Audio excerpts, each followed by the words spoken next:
magpakailanman, hindi lagot forever pa. Okay, so ganito, bakit sinabi kong may nakakatulog kapag nakakapakinig ng salita ng Diyos? Kwento ko lang ito yung kwento may kwenta. Kasi kung minsan, kapag nag-uusap ang mga doktor, pinag-usapan nila, mga sakit-sakit. Alam mo, Dok, yung pasyente ko bumalik dahil sa kagalingan ko.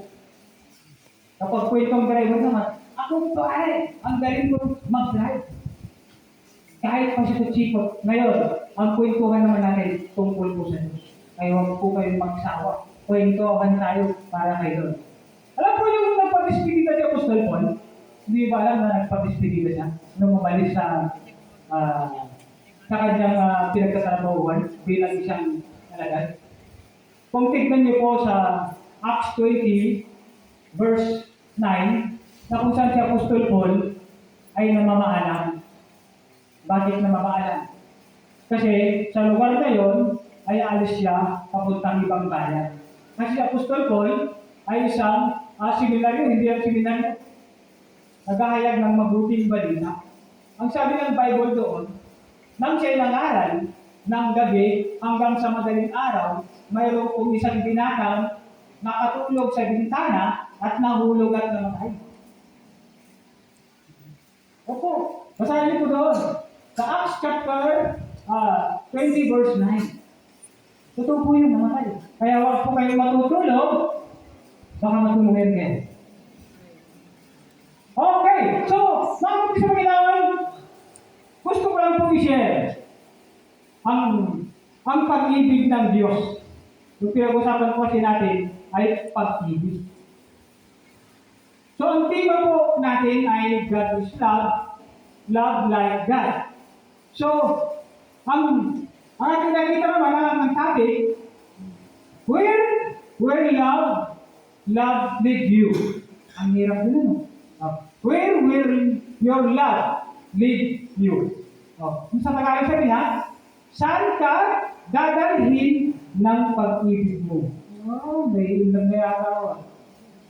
Saan dadalhin yung pag-ibig natin? Saan dadalhin yung pag-ibig natin?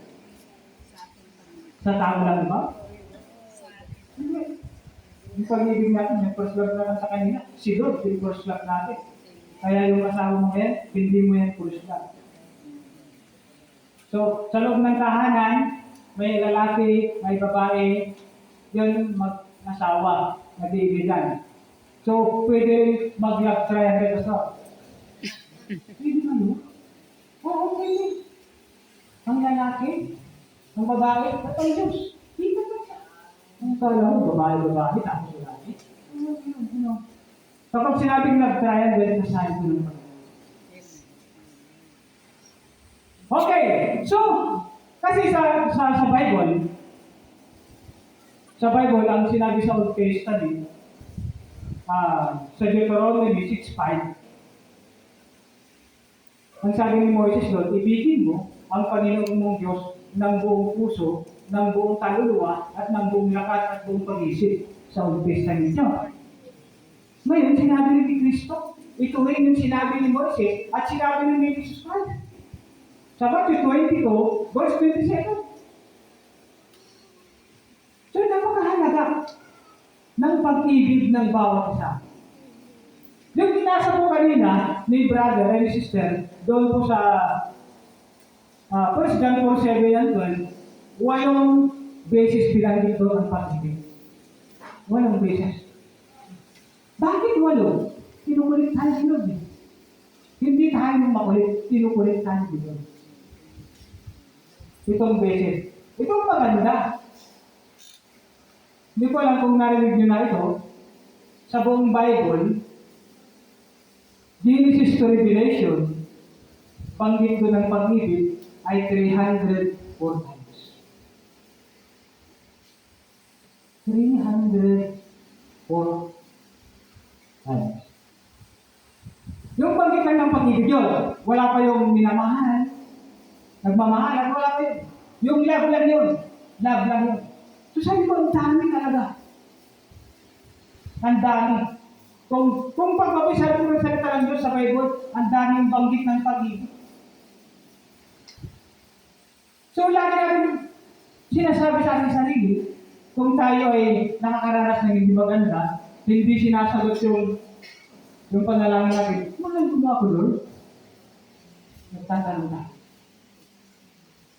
Pero mahal na mahal tayo dito. Kaya nang binigay na yung kanyang anak na si Jesus Christ upang hindi tayo mapahama. Okay, so ito, kung 304 times ang sinabi ng pag-ibig, mayroon din po akong inilista dito na ayun lang. Dito, hindi pa ako namumundo. Ano pa lang ito? Pauna pa lang yung intro pa lang ito, intro. Intro pa lang. Sa pag-ibig kasi, sa lupa, mayroon lang po akong anin na nakikita dito. Okay. Una, pag-ibig sa asawa. Pangalawa, pag-ibig sa kapwa. Pangatlo, pag-ibig sa kaaway. Pangapat, pag-ibig sa boyfriend o kaya girlfriend. Mga babae, mga lalaki yan. Huwag mo na ngayon. Okay, panglima, pag-ibig sa ari-arian. Meron mga ganyan. Panghuli po, pag-ibig sa salapin. Yan ang matindi. Pinakamatindi dito sa anin, yung pag-ibig sa salapin. Maraming matindi kasi. Yung pag-ibig sa salapin, hindi yung makabili ng ari-arian. Pwede. Pwede kang makapag-absuel ka sa kaaway mo. Ayun, pero pwede kang makabili ng ano, makapag-asawa mo yan eh. Yun nga lang, iba yan lang. Hello! So, mga sa Panginoon, yung anim na to, yung halimbawa ko lang po. Kasi yung salitang asawa ay dapat magkasawa lang. Walang bawas. 5 liter po yung asawa. Huwag mong babawasan. Kapag binawasan mo ng isa, magiging sawa ka na yan. Kapag binawas mo pa yung isa, magiging awa na yan. So, kaawa-awa yung asawa mo. Hindi mo masasabing pag-ibig sa asawa na yan. Hello? Tinanggal mo pa ng isa, 2 na lang natitira, huwag na lang. O, yung susunod na. Na lang, umaaray na lang. So, mga kapatid sa Panginoon, kasi may yung kaibigan kong pastor, tangasal, bilang gate na to.